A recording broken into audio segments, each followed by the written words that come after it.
the things that we've dedicated our life to, at their worst, are schlock, and at their highest are art. And so I feel that I've dedicated myself to the pursuit of art that comes in a material form. And I've dedicated myself to giving people something that has meaning and makes them happy. Welcome to The Materialist, where we explore the stories behind the objects we cherish and the creators who bring them to life.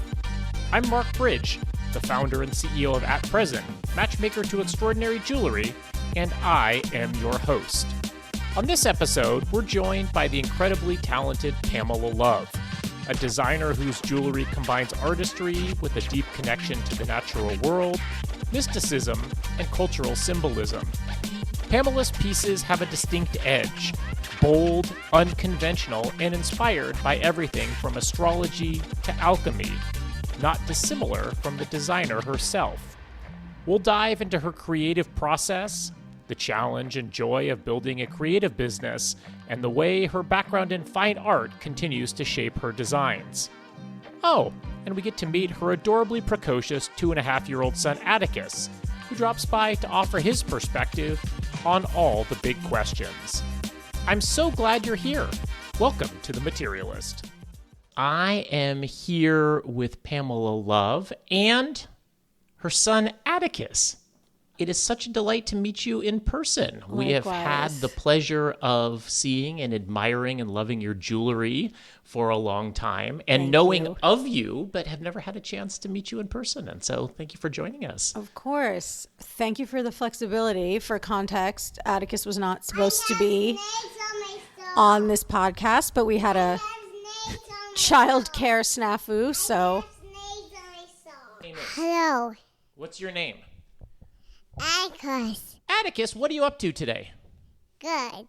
Thank you for being flexible. We're familiar with this. The name of our brand is At Present because of all of the things that you can aspire for. The only place you can live is right here, right now. So Totally. we're all about that.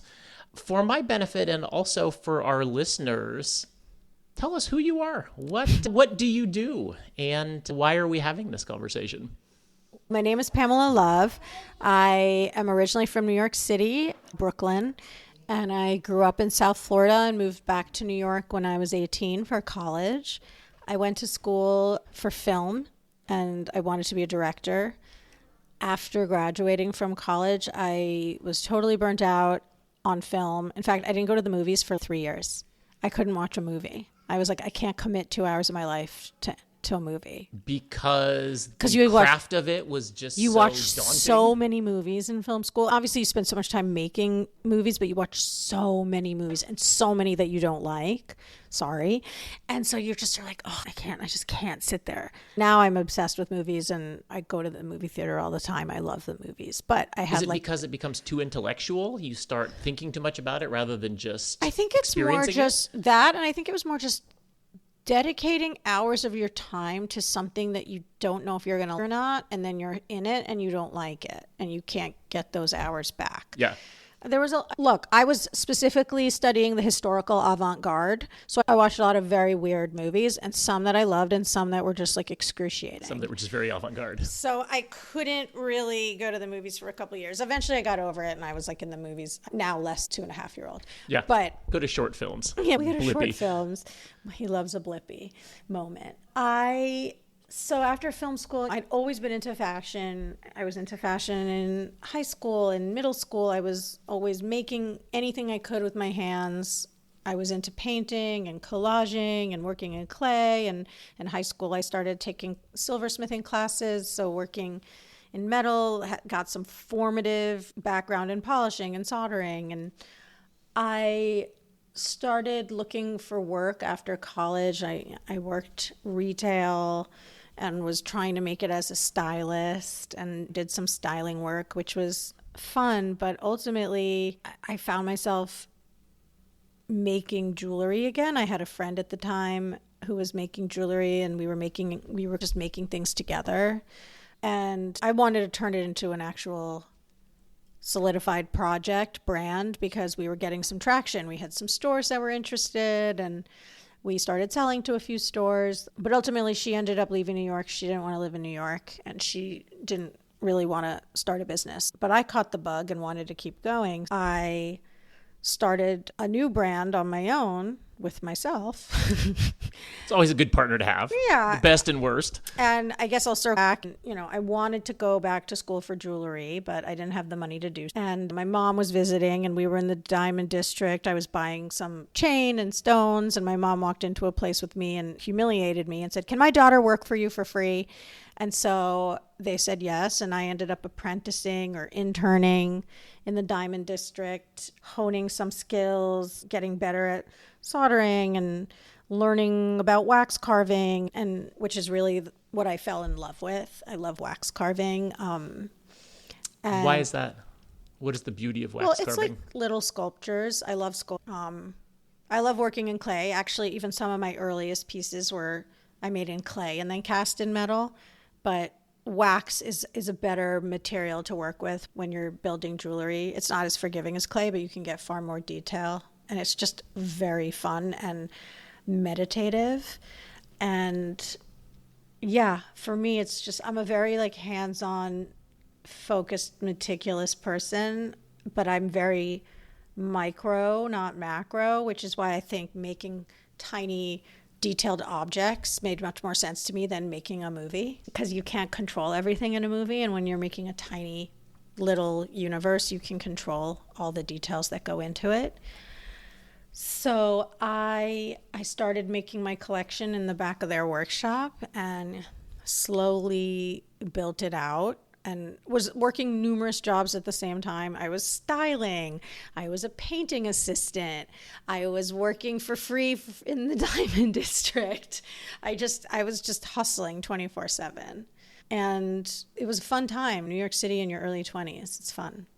And what was the moment when you're doing this and you said, wait, this can be my career. I want to have something that is mine and I'm ready to... I don't know. I think I was always taking the leap. There was some point in which I decided I didn't want to do styling. I just wanted to focus on the jewelry, but I can't tell you when that was or why. I know why, because I love making jewelry and the other things weren't as much fun. And I didn't love styling. I didn't love schlepping the garment bags and hustling. And I like hustling in the jewelry sense, but I don't know. It just wasn't for me. I love making pictures. I love telling a beautiful story, but I wasn't good at styling as much as I wanted to be good at it. And I was good at making jewelry and telling a story that way. I think it was when I recognized that I was good at it is when I probably wanted to commit to it as a career. And also that I just loved it. I couldn't stop thinking about jewelry all the time. I was talking to a new designer this week who was saying she can't wait for the first person she doesn't know to buy a piece that she's made. Do you remember the first person who you didn't know that bought one of your pieces? I don't think so, because I started at such a different time. Like, no one had their own website. So I sold to stores first. So all my first customers were people I didn't know. Yeah. But I can remember like what my first stores were. Can you remember walking down the street and seeing somebody wearing one of your pieces for the first time? I can remember that happening. It was always so fun when it happened. And especially because I was living in Williamsburg and my brand really built a lot of recognition in New York City and especially in Brooklyn. So it was always such a nice feeling being on the subway or walking down the street and seeing a girl in my necklace. I don't remember, but I can remember so many different times, but I can't remember the first time. Tell us about one of the times. Just being on the subway. I had this one piece in the beginning that was a necklace that I don't make anymore, but it was very popular at the time. And I would see it a lot. And I just remember how good that felt. I would be in the subway, I'd see one girl, and then I'd see another girl, and then I'd get out of the subway, I'd be walking on Bedford Ave, and I'd see two more girls, and I was like, yes, I did it. Like, people really appreciate what I'm doing, and it felt really good. And sometimes people would come up to you, and that was the best, and tell you that your jewelry meant a lot to them. And I think the most meaningful, I was in France for Fashion Week one season. We would do market in Paris, and I remember they had these...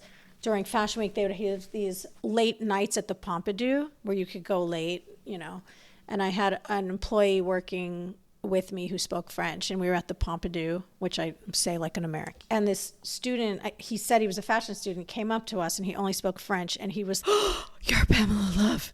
And my employee was translating for me, and he was like, "Your work is like art to me." And it like made the way he said it and the way he was so excited, and we're in the Pompidou, and he's telling me that my work is art, and I like cried. And it was just so sweet. How could you not? And I was also having a horrible week, and I was having a really rough time at market. So I was just like so happy to hear that. Tell us about that process of creating when you're sitting down, and is that solitary to begin with? It's not solitary anymore. It used to be very solitary. It was like me working on sketches, some wax carvings. But now I work with multiple people, and actually for years, once the business got built out and I had a team and a staff, it was more like we would pull references, we'd pull inspiration, we'd pull from the weirdest places, like not anything you were thinking, like not jewelry images, like a detail from, I guess my film background did come in, like a detail from The Color Pomegranates, or a detail from 12 Monkeys, some of my favorite movies, and then architectural references, and we'd make boards of everything. And then of course jewelry was always referenced too, and then from there we would start sketching, and from the sketches we'd start narrowing down, and then it became a different process as it became a brand with mouths to feed and teams. And so then it was more like, you pull these mega boards, and we used to make the boards physically and have them on the wall. Now they are digital boards, but in the beginning it was literally us like cutting things out. And I saved some of those boards for years. They hung in our New York City office, like every season we would just keep the board up from the last season, and then we were just like covered in inspiration boards of all kinds, and then look at that and start formulating ideas from that. You are Pamela Love the person. Mm-hmm. There is Pamela Love the brand. Yeah. What does it feel like to go from I am an artist making something with my name to I am in charge of a brand that is using my name to go out into the world? It's complicated and weird. Sometimes I wish I hadn't named the brand my name. I didn't even think of doing it another way, but now I sometimes think, like my sense of self-worth is so tied to this brand because it's my name and my identity. And like when things are going great, that's great. But when things are going not so great, which happens to everyone, it doesn't feel great. And I think sometimes when you don't have a namesake brand, there's like a little bit more of a separation, and you can separate more. But that little thing of calling it by your name can create this like non-separation, which is I am the brand and the brand is me. And if something's going wrong, I take it very personally and I feel badly. So that's always tricky. I'm working on that. I'm working on recognizing that we're not one and the same. We're not. And that some things are out of my control. And so I can't feel badly. It's hard. So in that way, it's interesting. Also, it's interesting because our brand has a DNA, right? And the DNA isn't always exactly me. That's wrong. It is always me. But I will have phases or things that I'm interested in, and I'll be like, oh, this is so cool. But we can't explore this because this is not the Pamela Love brand. The brand is always me. But sometimes I find things that are interesting to me that are off brand. What's an example of that? Just like different techniques, different colors, different processes. There's a humongous trend right now in these like poppy enamel colors, and I'm just like, that's so fun, and I would love to explore that, but it's like really not the brand DNA. And people start to have an expectation of what they're going to find from the brand. Yes, and so there's the balance of exploring things I want to explore and pushing the boundaries of what the brand is, but also still staying in certain parameters that tell a cohesive story. Because the brand, I think of it as storytelling. Jewelry is storytelling. And so I want to make sure that this story makes sense and is a beautiful, cohesive story. So if suddenly I'm making like hot pink enamel hearts, like that's not the story. Even if I'm like one day being like, oh my God, I'm really into neon colors, like I channel that by making slime with Atticus that's neon and glitter. Yeah. Because if I started making neon glitter jewelry, that's not the Pamela Love brand. What's the story? Can you articulate what the DNA is of the brand? Yeah, I think I don't want to say it's just for women because honestly, my first account was a men's account. So Men deserve good jewelry too. yeah, our first account ever was Bergdorf Men's. And what was in the collection? It was like talon cuffs and eagle claw necklaces. Cool. And bird skulls. Very dark at the time.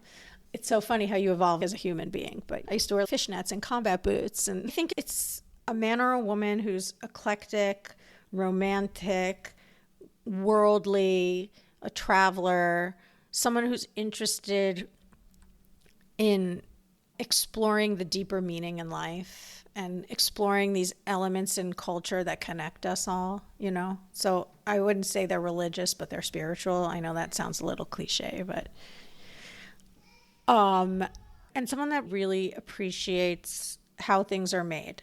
That could be anyone, but I don't think there's like a stereotypical girl, you know, or man, a woman or man. I think it's, you know, someone who respects that, somebody who loves like texture, like not just in the physical form, just someone who likes layers in stories, layers in the way they dress, layers in the way they jewel themselves. It's not clean. It's a little messy.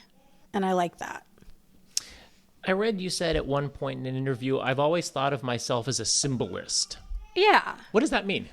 I've always been fascinated with symbols, and I'm fascinated with the repetition of symbols in different cultures, how you can find a symbol in one culture and something similar in another culture, and then something similar in yet another culture, and how these things connect us as human beings and just show how even if we're on one side of the globe and they're on the other side of the globe, we're actually all the same, and we're all yearning for and searching for the same meaning. And I just love how symbols show you that, because I saw it even like today, and I'm so frustrated because I want to pull it up, but it might take me a second to find it. Like it was a cave carving that was found in 3 totally different continents, and it was did you see it? No. And it was almost exactly the same. And it just... And probably from remarkably similar time periods also. Yes. And so that stuff just gets me. I love finding similarities in things. Ever since I was a little kid, I've always been... And Atticus is like this too. I always love finding the things that are similar in things and connect things, whether it's a color or a shape, or... I love graphic matches. And so for me, symbols are such a fun way to explore the history of a culture and then find how it connects or is similar to another culture. And so for me, I love exploring that in jewelry. Where do you think that came from? Can you remember growing up? Was that something that was present in your house? Was it something that you encountered in school? I don't know. I just always was like I was obsessed with collecting things. I had like many collections, and they were like random. Like one was like I collected stone eggs.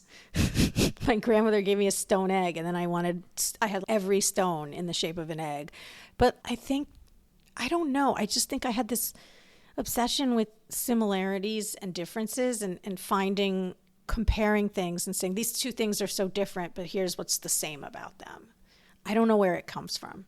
But Atticus does it all the time too, and I find it really interesting. He'll be like, Mommy, these 2 are the same shape, or these 2 things are the same color. And maybe all kids do that. I don't know. But I don't know. It seems like it comes out of a desire to make sense of the world. Yeah, I think that's what it is. Look, I had a chaotic household growing up. I had a kind of a chaotic upbringing. So maybe there was like some desire to find like connection and order in like chaos and some like level of unsafeness. So like maybe it does come from that. I think that is so much of the history of material culture, is we have built things to aid in our existence in the world. We've built things to express meaning. We've built things for protection. Protection is such a big one in jewelry, especially. It seems like it. Why is that? I think because it goes back as far as jewelry goes. Jewelry was used as a symbol of protection, or as like a talisman for protection. Talisman is a word that's bandied around a lot. Tell us, what does that mean to you? A talisman? For me, it means something personal. It means it's a piece, and I could be totally wrong, and this could be like just me making up my own definition. But for me, a talisman is not just something you wear around your neck. It's something that you embody. It's like your identity is represented by this piece. And it's your talisman. This is the thing you wear all the time. You change out your other necklaces, but this is your talisman. I wear this piece. I was going to say, you're touching something. I wear this every day. This is my talisman. And it's just a hand-carved eye. And I think, is this a piece that you made? Yeah. And for me, it's just about clarity of vision and seeing.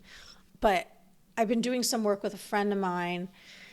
It's called organic intelligence. It's like a type of, I don't want to say therapy, but it's like a type of, we're big on therapy. That's okay. it's Therapy a is type good. of therapy, organic intelligence, and something that we work on is like allowing the eyes to go wherever they want to go and see what, just the idea of doing nothing when you're in a moment of stress or anxiety, you know, instead of breathing and practicing deep breaths, just this thing of allowing the eyes to go where they want and see what they want.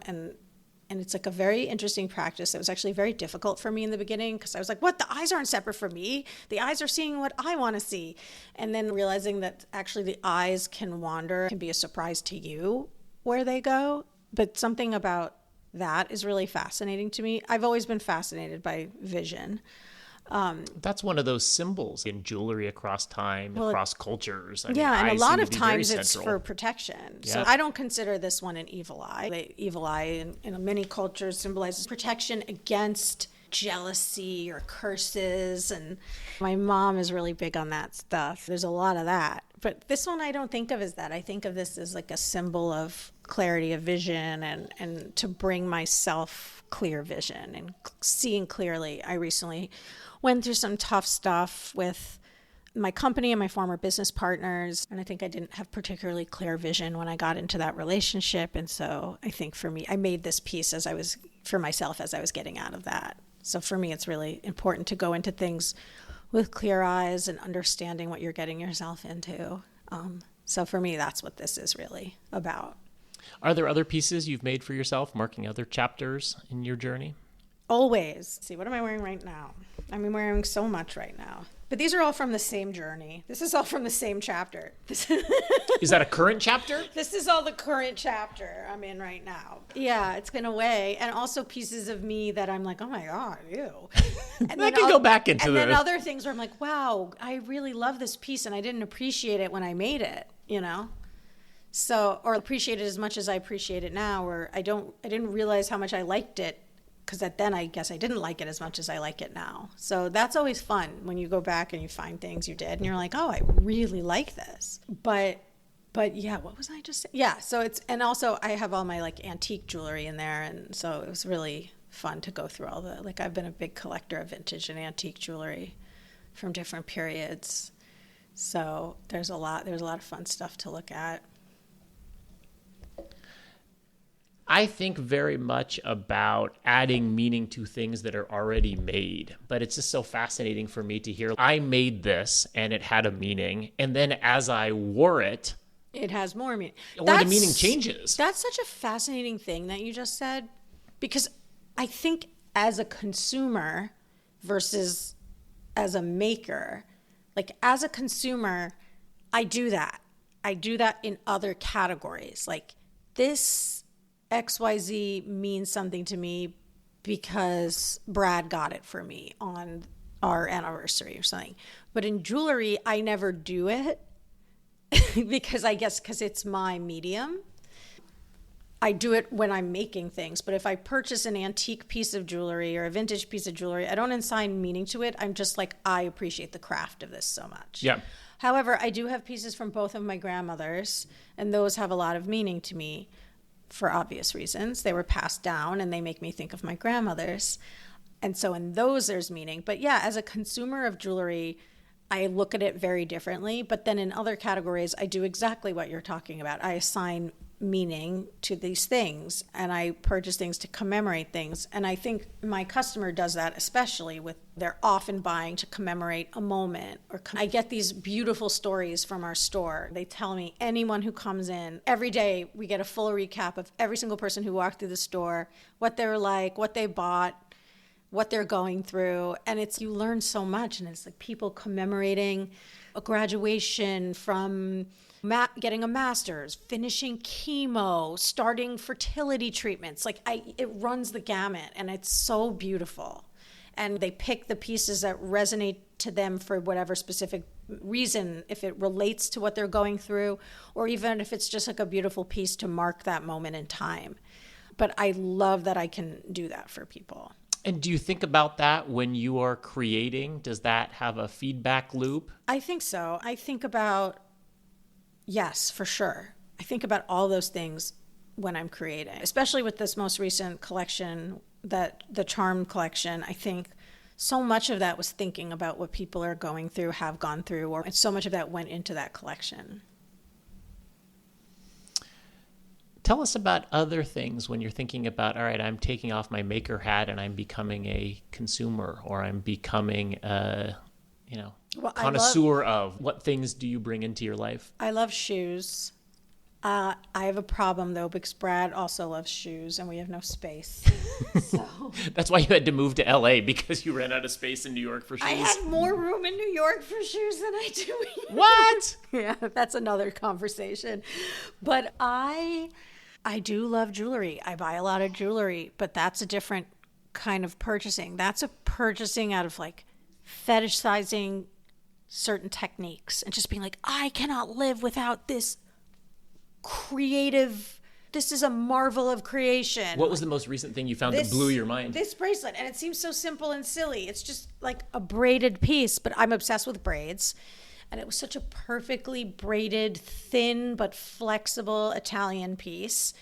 And I couldn't live without it. And it was at an antique store over here. And I bought it on layaway because I couldn't afford it at the moment. And they were like, you can come drop off a check every month. So that's literally what I'm doing. Like layaway. It's the cutest thing that they still do it. That's amazing. I mean, they know where to find me if I don't come in. But it's just, I couldn't stop thinking about it. I left and I was like, oh my God. Like, it's just a braid, but like the way they did it and how perfect and how thin and flexible it is and how it just like sits on the skin. I had to have it. And also I have this ring from my mother and it was so similar. Also braided. I'm obsessed with braids. Yeah.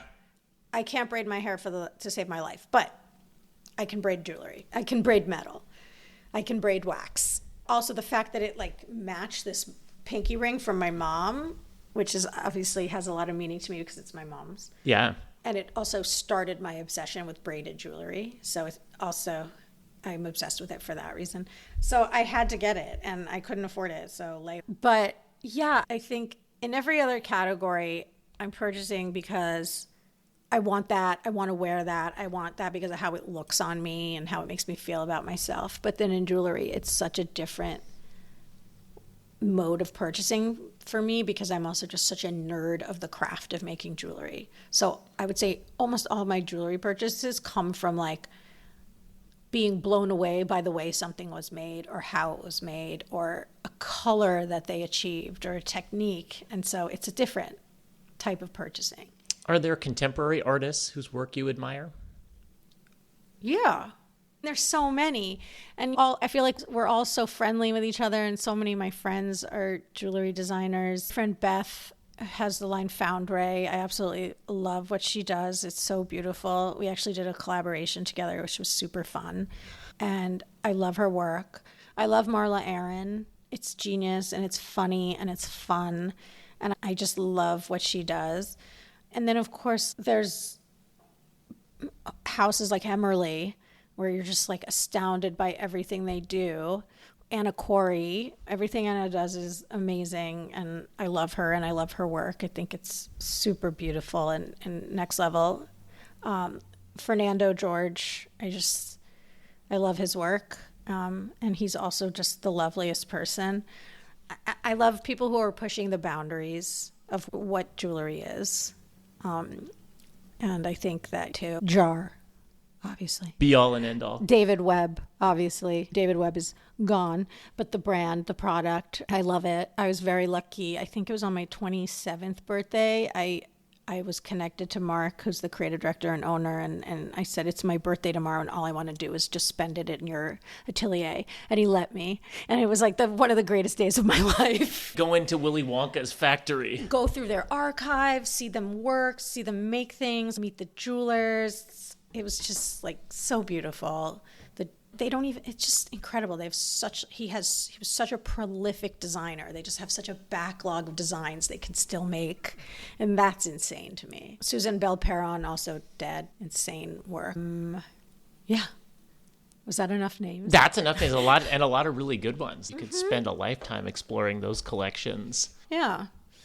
You have lots of tattoos. I do. What is the relationship between that and jewelry and symbolism? I think for me, tattoos are an exploration of symbolism also. They're exploration of wearing your meaning on your sleeve. It's like physical, permanent talismans. I stopped getting tattoos a while ago, and I certainly don't like all of mine, but I definitely had a phase where I wanted to get one. Every season I would get one that was like related to the collection I was designing that season. So I have a lot of jewelry inspired tattoos, which is kind of funny. What's an example? I noticed the 24 karat. Yeah, I have a 24 karat. This is like a rosary bead kind of dripping thing. I had a collection that was like very arrow focused. I have these arrows. I don't know. I have so many, but they're so silly. There's like some astrological ones. They're from a very different time. I've thought about getting some of them removed. It just seems like more effort than it's worth. Yeah. I don't even really see them anymore. They're like part of my skin, but they're definitely from my like 20s and early 30s. And now do I really want a horseshoe on my hand? Not really, but there it is. And it is of a moment. I don't have any, but I have such admiration. Someone told me at one point that it is the story of your life played out. And there are chapters where you go, all right, that was a chapter, but I remember it. It is and it isn't. So for me, tattoos are funny because I didn't do the thing where I had waited and pondered and thought about what I wanted to get and made sure it was meaningful. I was literally like, oh, there's a tattoo artist at this party. Okay, what do you want to put on me? I literally have tattoos that I'm like, I let that guy convince me to get a spider web on my arm. I don't want a spider web. It has nothing to do with anything. It became like a litter box for tattoos, or get a weird tattoo on a dare. I would do it. And now I'm like, oh my God, I have these dumb tattoos. And some I still love. And some I'm like, it's just more than anything marking what a silly, carefree 20-year-old I was. And that was a chapter. So you're right. Yeah, you're right. And I haven't had one in so long. And sometimes I get the itch, or I'll see something beautiful and I'll be like, I want that as a tattoo. But I'm just like, I don't have anywhere left to put it that I would be okay to put it. I'm not a person that's covered by any means, but I definitely think all the areas that I would want to put a tattoo have a tattoo. So I have nowhere left. The desirable real estate has been sold. The real estate has been sold. I'm not getting a tramp stamp. And piercing is an important part of your business and an important part of the collection. Yeah. That seems like over the last 5 or 10 years, there have been a lot of people who have... Oh, for me, the last 5 years. Yeah, but just in culture generally, people, have gone from, I have a pair of studs that I wear every day to this being another area of expression. Why do you think that is? I don't know. I think because it's fun. For me, it was another carefree thing. I would just get a hole in my ear anytime I felt like it. There wasn't deep meaning behind it. But I loved that about it. And I loved collecting weird trinkets in my ear and finding more spots to fit more weird trinkets. And I had always wanted to launch a piercing collection, but it seemed like a daunting process because it's not as simple as like making earrings with butterfly backs. Like you have to do it with like threaded flat backs or push-in flat backs. You have to have different gauges. You have to have different length backs. It seems like a whole education process that was overwhelming to me. But finally one day I was like, okay, I want to do this. Not being a piercer, there's a lot of gatekeeping in the piercing industry. A lot of piercing brands are founded by piercers. And so they're coming from a piercing perspective first, which I think obviously benefits the product in a lot of ways. And I wasn't coming from that. So it took me a lot of time to learn and refine and learn and refine to get to a place where I feel like I'm making a product that the piercers are happy to pierce with, that consumers want, even if they're not getting a fresh piercing. And it's really fun. I love it. I love doing it. I am a person with a lot of piercings. How many piercings do you have? I'm not sure. I've taken out quite a few and let some of them close, but I don't know. How many are in this side? 1, 2, 3, 4, 5, 6, maybe 7 in And that on ear, this side? and 1, 2, 3, 4, 5, maybe Okay, so what is that? 7 plus 5? I'm bad at math. 12. I think. 12. Yeah. Okay, so 12 piercings right now. I think I've had like up till 16, but when I was pregnant, I took a few out because my ears were getting swollen, if you can believe it. Yeah. And some of them were starting to be uncomfortable, and I just didn't re-pierce them yet. But it's fun. It's fun to change things out and rearrange and tell a new story or add to it. And again, it's like another way to mark who you are in the world. And you can be this very buttoned up woman with very clean, minimal clothes, and then have an ear full of storytelling. And I think that's so fun. Your business has grown and changed and evolved, gotten bigger, gotten smaller. Have there been certain moments that have been more fun than others? Yeah. I would say the first part of Pamela Love was very fun, but very stressful. What was the first part? 2007 to 2010. I would say it was very fun around 2012, 2013, 2014. We were making everything in New York City. We had a workshop on 29th Street. All the jewelers, we had 8 jewelers working out of the office. It was literally just working with your best friends every day. And it was so much fun because we were all in one space together. And it was just constant goofiness and goofing off and working together as a team. And it just felt like a really strong family. And I'm feeling that way again now, which is the best because it's really starting to feel we're not all in the same place anymore. Obviously, COVID changed so much of the way people work. And also my former business partners moved the company headquarters. Work spread out again, but we have a lot of fun again.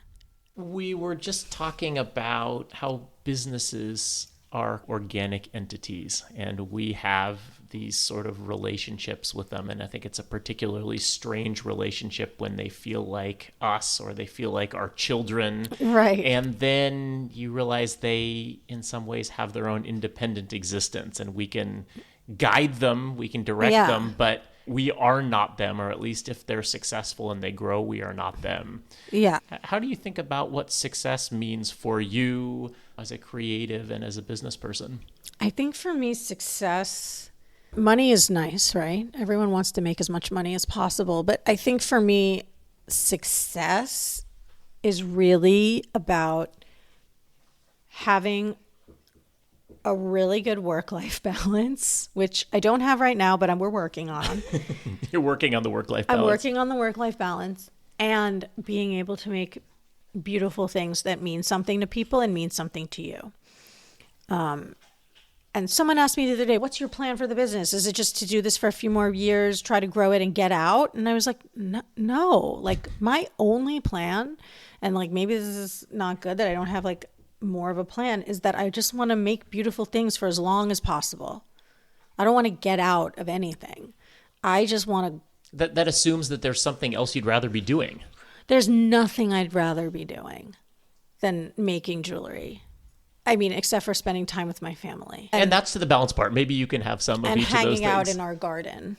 And that's it. Which is beautiful and well decorated for Halloween. Halloween. You missed it. We're just at the beginning of the new season, but it was so full. It was tomatoes, eggplants, cucumbers, squash. The whole thing was a 10 out of 10. To describe for people who are not seeing, this is the Southern California dream here. If you were listening to a Mamas and Papas song, I feel like the yard here is, I could get behind this SoCal lifestyle. Yeah, the raised beds are great. You can have that, though, in Washington. We have a lot of lichen, we have a lot of ferns, we have rhododendrons. You could probably have a very fruitful summer season. As long as you can get everything you need out of 2.5 months, it's perfect. You could get some squash. We call this podcast The Materialist, a little bit as a provocation, because everybody has feelings about what does it mean to be obsessed with things and to dedicate your life to things, as I think you and I might both admit that we have done. Yeah. How does that feel to you? I feel fine about it. I don't feel like it's being materialistic in the negative connotation. I think the things that we've dedicated our life to, at their worst, are schlock, and at their highest are art. And so I think that I feel that I've dedicated myself to the pursuit of art that comes in a material form. And I've dedicated myself to giving people something that has meaning and makes them happy. I feel the same about anything, though. Handbags, shoes. I know it's a little materialistic, but the craft that goes into the good ones, it's special. And I believe in this sort of keeping craft alive. I also think the other part of it, which we didn't get into really at all, is the creating work for people. And in a lot of cases, dying traditions. Some of our product we make with NGOs in Afghanistan and Myanmar, and keeping traditions alive and working with women who are working out of their homes to manufacture because they can't actually have jobs anymore in public because of the government changes there. There are so many things that you can do that are creating good things in the world. 100%. And I think with jewelry, it's particularly hard because it ultimately goes back to mining of metals and mining of stones. And mining is not good for the environment when done wrong. But mining can be done in ways that are not destructive to the environment and can be restorative and create revenue streams and work in places where there isn't any other option. And so for me, that's an important part of the piece. Sustainability is such a interesting topic, and how broadly you define it, I think, leads to what you get as an outcome. I was just thinking about, as you were talking about mining, I was in Botswana at one point. And I almost went there 2 years ago. Such a fascinating place. And I remember being at the Zhuaneng mine, which is the largest diamond mine in the world. Is it owned by De Beers? Mm-hmm. Yeah. But to look at this hole in the ground, which is a mile across, and you look at this and you go, this is a big hole in the earth. And you go, is that good or bad? Everything else being equal, it's probably better to not have a hole in the earth. But then I was looking at it and I was thinking, out of this hole, there are millions of people in this country that have access to healthcare and education. It went from being one of the poorest countries in Africa to one of the most wealthy and self-sufficient. And so it just points to how hard some of these things are, and trade-offs are difficult. And there are millions of people who have access to HIV and AIDS care as a result of what's come out of this hole. And so there's a certain degree of arrogance for people who already have those things to say, you shouldn't have that. You shouldn't have the hole. Maybe there are better ways of doing it, but there is value there. And I don't know, I bring that up because it's a paradox. It's a very sticky subject. Yes, exactly what you're saying.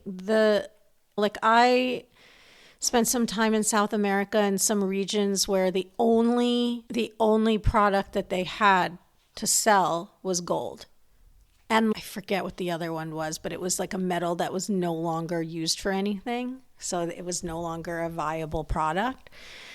And they were trying to find other resources that they could sell on a global scale. And cassava was one of them. And now cassava is having a real boom. So I'm sure if I went back, because that was over 10 years ago, maybe... Excuse my ignorance. What's cassava? Cassava is a grain, and it's used a lot now in gluten-free alternatives. So like cassava tortillas, cassava pasta. It's not wheat, so it has a little bit of a different texture, but it's pretty good. And it definitely beats out some of the other gluten-free alternatives. So with the rise of like gluten-free everything, cassava is having a real boom. So countries that have a lot of cassava are able to...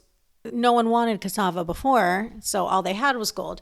So I'm sure if I went back to some of these places now, maybe the landscape looks a little different, but I still think gold is their main output and helps them have schools and healthcare and a number of other things that they wouldn't have without the money from the gold. But at the same time, a lot of them are small scale miners and they're still using mercury to mine. And then the mercury is getting released into the environment. And so that's not good at all. Yeah. So it's like, I think it's really good if it can provide education and medical care and schools and all these things, as long as people are doing it in the right way and responsibly and not hurting the environment. And there, with some of these bigger mines, there are plans in place to regrow, replant.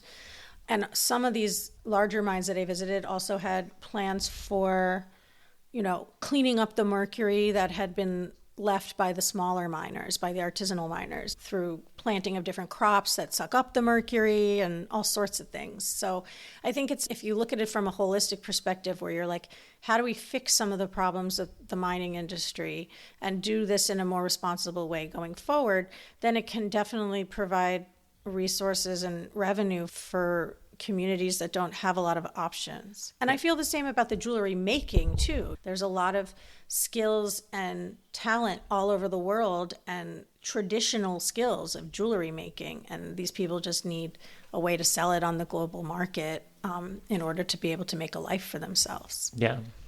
So you are now back in the driver's seat. I would say there are three of us are sitting in the driver's seat. Yeah, it's a Suburban that has a big bench. Yeah, we have a minivan. There you go. What are you most excited about? I think I'm most excited about running a company with my friends. And I'm most excited about the response we're having from our customers and just finally being able to look under the hood and like I didn't have access to the customer service email for 5 years. Being able to see what people are saying, see what people want from us. I was so excited. You do have retail in your blood. You can't get away from that. I worked at Barney's when I was younger. I learned from the best. Being able to see how much excitement there was, particularly for our ceremonial line, for our engagement rings, and just starting to really understand how much love there is, because, I didn't know for so long. I was disconnected, and it's amazing to be able to connect again.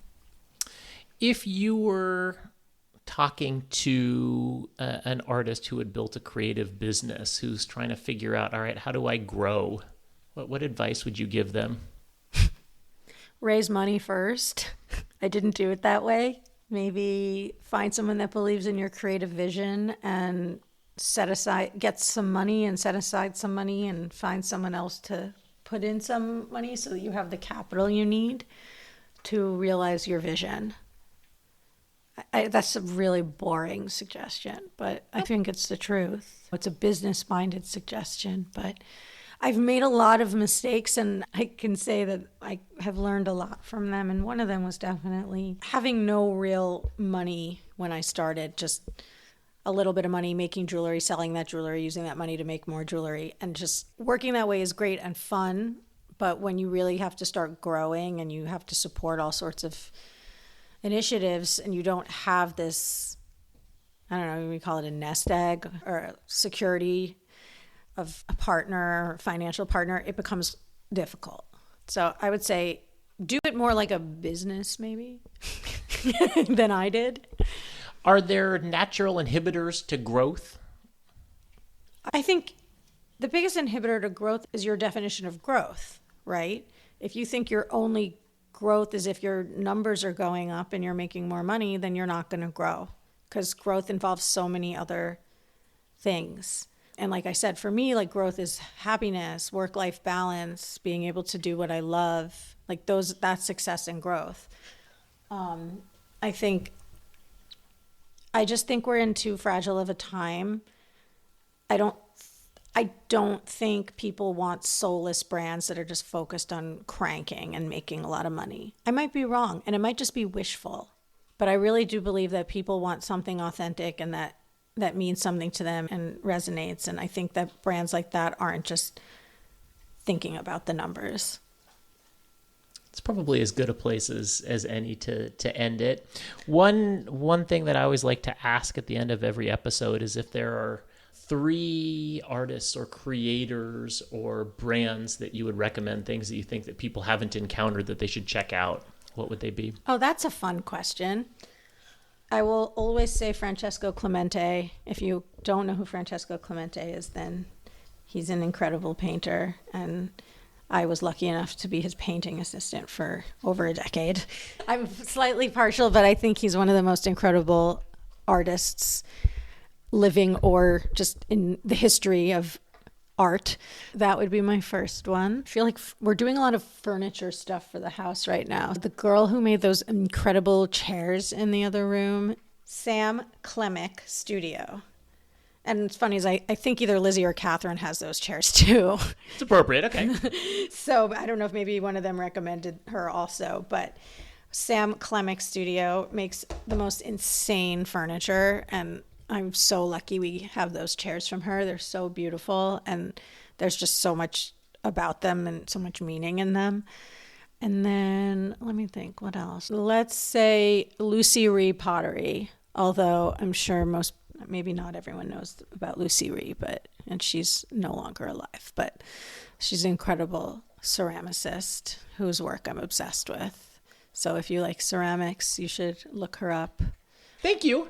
Thank you. This was a pleasure. A joy for me, and we're so excited to be out and waving the flag and showcasing your work again to the world. Thank you for coming along on the journey with us. Thanks to Pamela Love, and thanks to you for joining us on this episode of The Materialist.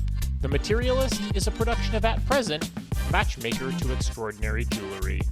Until next time,